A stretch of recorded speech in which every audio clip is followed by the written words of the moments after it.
Hello, I'm Floyd Wooderson. Welcome to my personal memoir about my wild ride working on a hemp farm. Thank you for being here and I hope you enjoy your time amongst the wolves of Hemp Street. Introduction.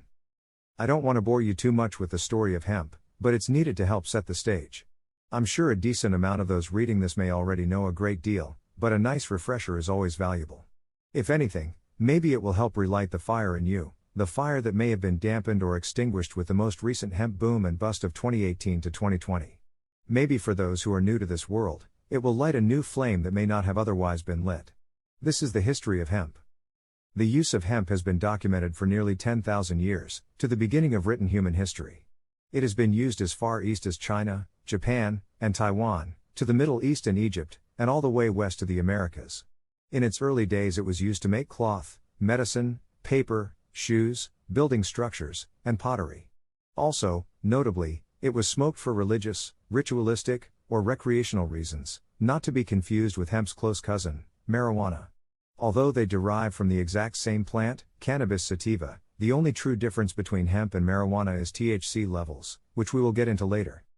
Fast forward to the medieval and Renaissance periods. We know that it was cultivated and used for rope and even canvas sails. The Spaniards, including Christopher Columbus, used it and brought it to the Americas to be grown all over, especially in what we today call Latin America. When George Washington got a hold of the plant, with a good deal of it being imported from India, he was adamant about having it grown for all of its fantastic properties and uses. One could argue that America was built on hemp, as it was a vital component of everyday life, being used in many different applications. Washington's love for the plant even rubbed off onto America's third president, Thomas Jefferson, who is known to have said, "Hemp is of first necessity to the wealth and protection of this country."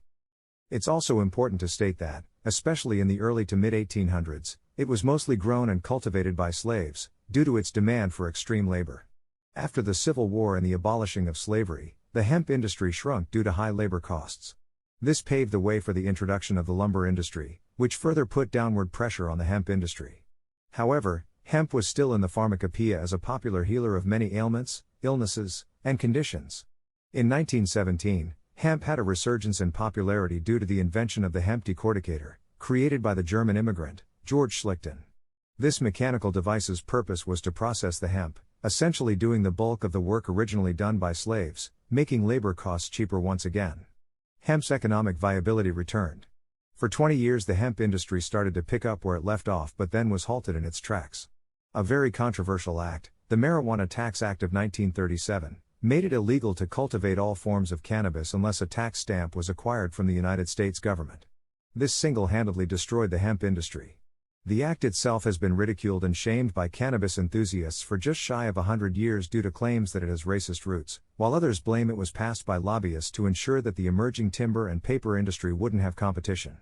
The latter was facilitated by businessmen Andrew Mellon, Randolph Hearst, and the DuPont family. This side of cannabis wasn't the only that suffered. Pharmacists and physicians nationwide were hostile to the new act, as they weren't allowed to prescribe medical cannabis to their patients. The claims that marijuana, especially as portrayed in the ridiculous 1936 propaganda film, Reefer Madness, incited violence, addiction, and overdose, angered the medical community. Opium was considered safe, but cannabis was the drug and not a medicine.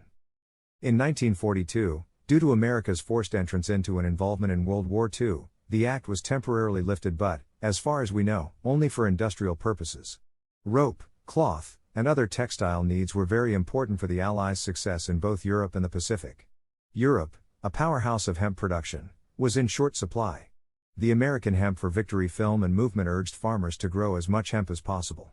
It was vital for success, and without it, who knows what the ramifications could have been. We could be looking at a very different world. But shortly after the war, it was illegal once again. The government eventually doubled down on cannabis with the passing of the 1970 Controlled Substances Act and even went so far as to deny that the popular World War II hemp film ever existed. Cannabis was now a Schedule I drug, the most dangerous kind out there along with the likes of heroin.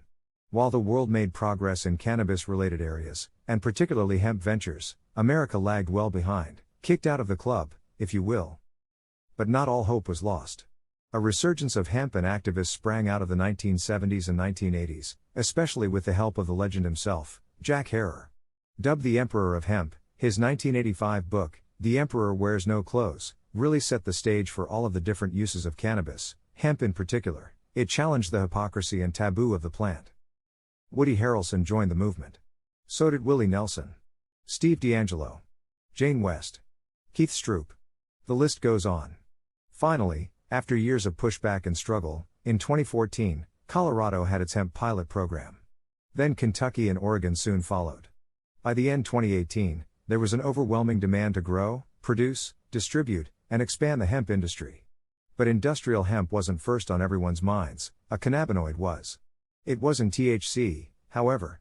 There was a new 3-letter acronym on the tip of everyone's tongues. You could start to see it on billboards and building fronts and magazines, CBD. The new green rush had begun. The wolves of Hemp Street were coming.